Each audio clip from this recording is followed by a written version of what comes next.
स्वागत है आप सभी का सोशियोलॉजी टिप्स बाय शिखा में। मेरे लास्ट वीडियो में मैंने आपको परिवार से रिलेटेड कुछ इम्पोर्टेंट टॉपिक्स बताए थे, जैसे उसमें उसकी डेफिनेशन बताई थी और परिवार की कुछ विशेषताओं के बारे में मैंने आपको बताया था। तो उसी परिवार के टॉपिक को आगे बढ़ाते हुए आज मैं आपको समझाने वाली हूँ परिवार के प्रकार। देखिए, परिवार के प्रकार जो है इम्पोर्टेंट टॉपिक। कई बार इनमें से इन्हीं में से कुछ ऐसे कुछ पूछ लिया जाता है कि ये कौन सा परिवार का रूप है या कुछ।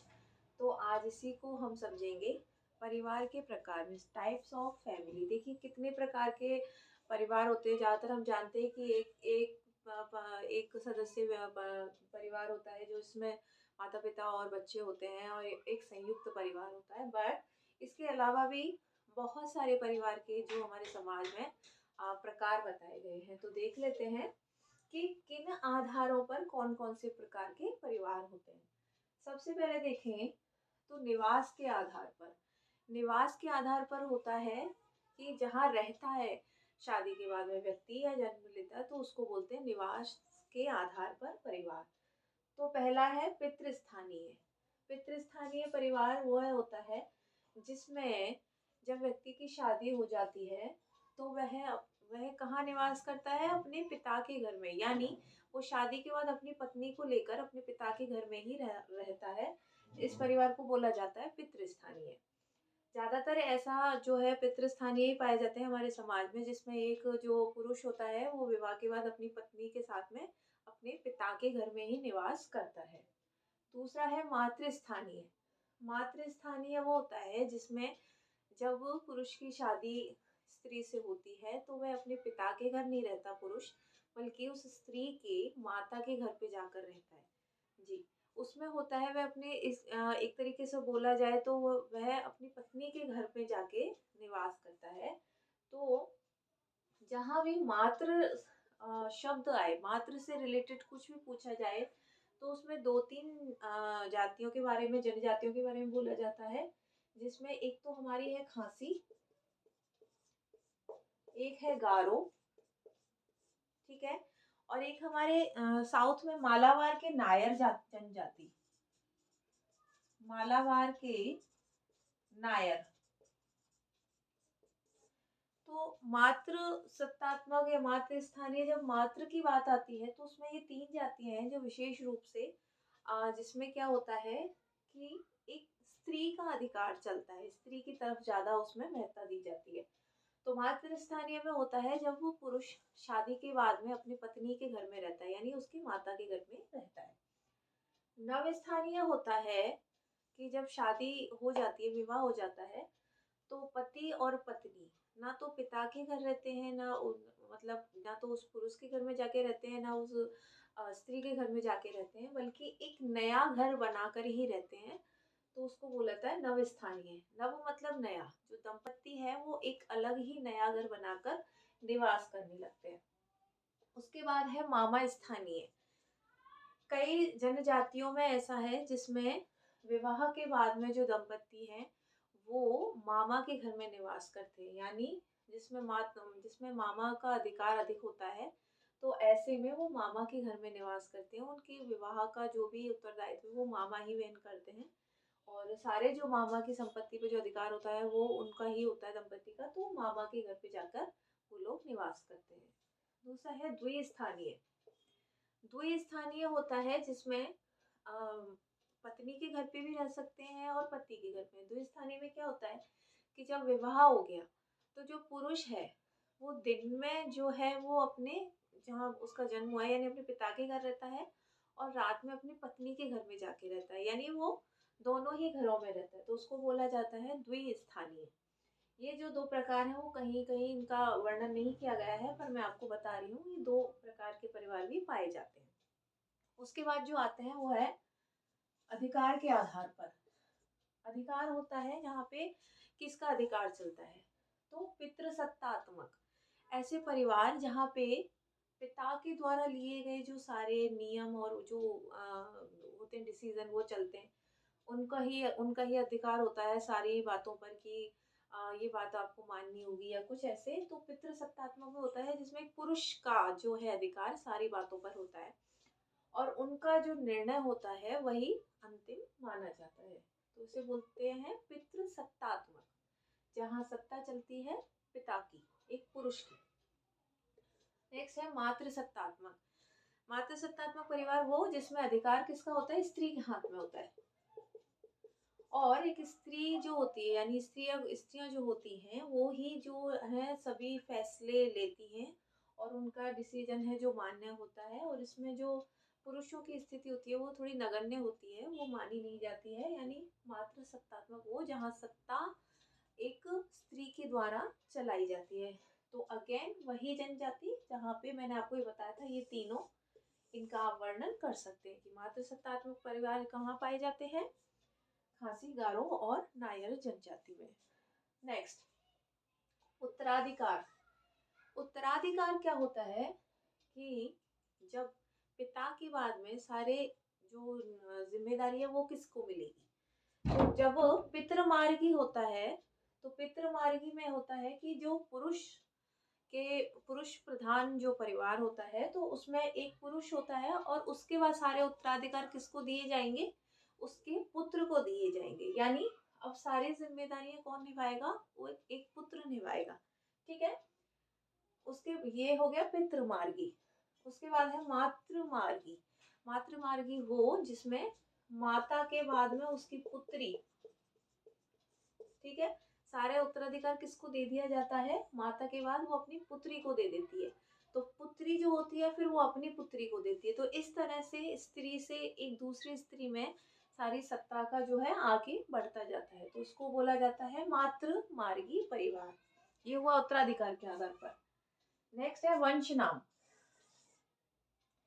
तो वंश नाम होता है कि किसका वंश चल रहा है। हम सभी बातें करते हैं कि हमारा उनका वंश चल रहा है, हम बताते हैं। तो वंश किन के नाम पर चल रहा है, तो पितृवंशीय वो परिवार होते हैं जिसमें ज्यादातर समाजों में यही देखा जाता है, जिसमें जो वंश होता है वो एक पुरुष के नाम पर चलता है। ठीक है, यानी एक पुरुष उसका नाम चलता है, फिर उसके बाद उसके पुत्र का नाम चलता है, फिर वो उसका परिवार बनता है तो फिर उसका पुत्र होता है।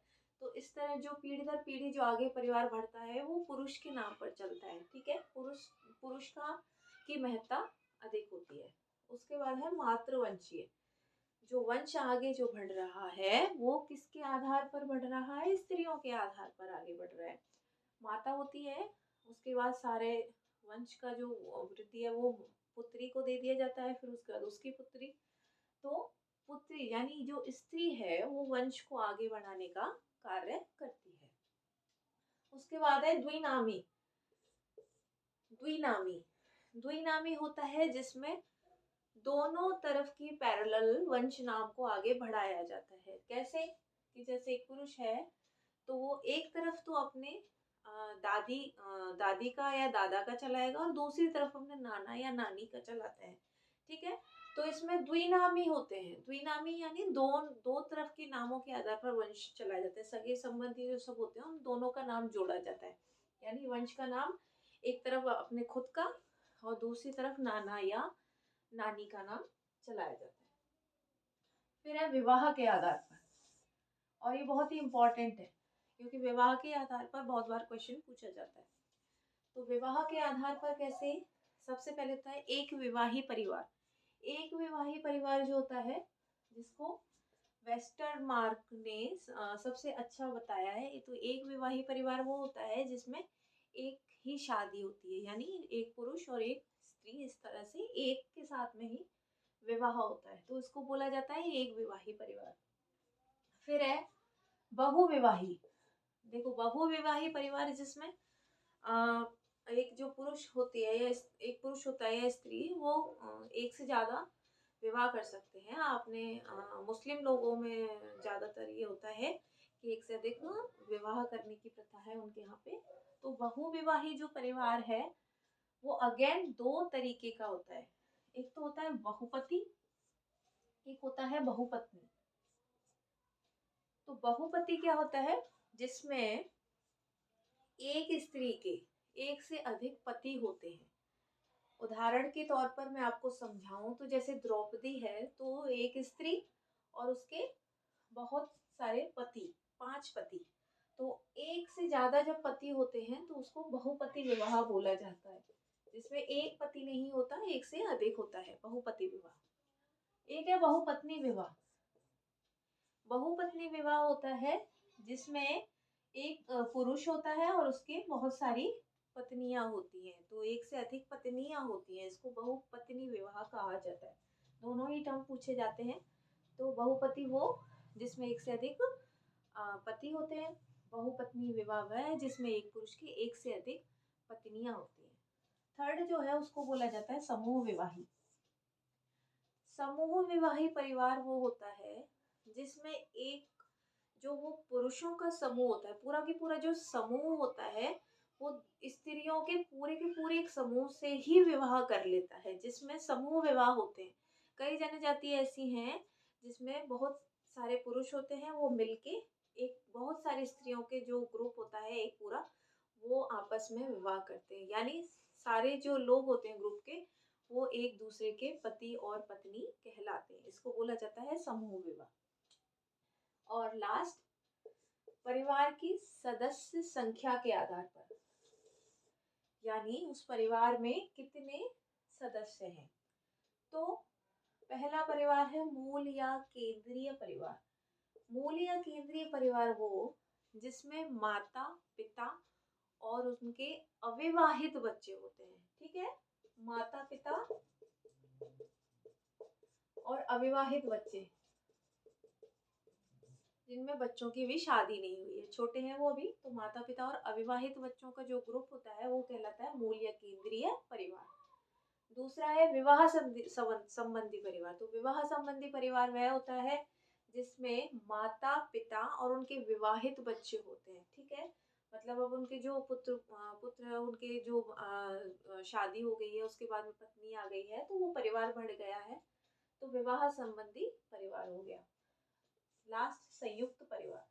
संयुक्त परिवार आप सभी लोग जानते हैं, माता पिता, विवाहित बच्चे होते हैं, फिर उनके बच्चे होते हैं, और घर में वृद्धजन भी होते हैं, तो सब मिलके एक संयुक्त परिवार का निर्माण करते हैं, जिसमें ऐसा नहीं है कि एक पीढ़ी ही हो, तो एक पीढ़ी दूसरी चाचा चाची ये सब करके एक संयुक्त परिवार कहलाता है।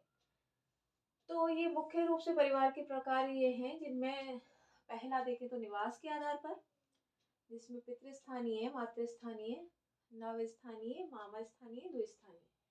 फिर अधिकार किस किस को दिए जाते हैं, तो पितृसत्तात्मक अधिकार होता है, मातृसत्तात्मक अधिकार के आधार पर होते हैं। फिर उत्तराधिकार कौन होता है, तो उत्तराधिकार के आधार पर पितृमार्गी, मातृमार्गी। वंश नाम के आधार पर पितृवंशीय, किसका वंश चलता है, तो पिता का चलता है, इसमें माता का। और द्विनाम में दोनों तरफ के वंश का नाम चलता है। विवाह के आधार पर एक विवाही परिवार होता है जिसमें पति और पत्नी एक एक। बहु विवाही परिवार कौन होते हैं, जिनमें बहुपत्नी, जिसमें ज्यादा लोगों का होता है, जैसे बहुपति विवाह, एक स्त्री के एक से अधिक पति। बहुपत्नी, एक पुरुष के एक से अधिक पत्नियां। समूह विवाही परिवार होते हैं जिसमें पूरा पूरा एक पुरुष का जो ग्रुप है वो पूरी पूरी एक स्त्रियों के ग्रुप से विवाह कर लेता है, आपस में सभी लोग पति पत्नी होते हैं। परिवार की सदस्य संख्या के आधार पर उसमें संख्या कितनी है, तो मूल या केंद्रीय है जिसमें माता पिता और उनके अविवाहित बच्चे।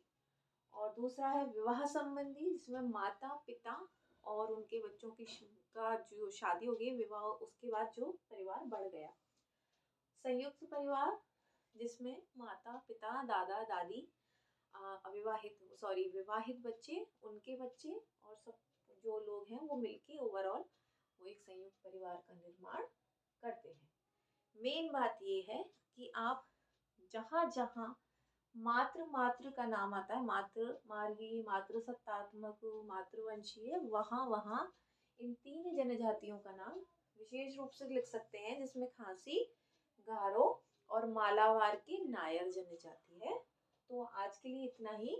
परिवार के प्रकार आई होप आपको समझ आ गए होंगे, बहुत इजी टॉपिक है, तो दोनों वीडियोस आप देख लीजिए, तो आपका एक परिवार से रिलेटेड टॉपिक तैयार हो जाएगा। तो thank you so much. Video ऐसे देखते रहिए, लाइक और सब्सक्राइब करते रहिए। Thank you.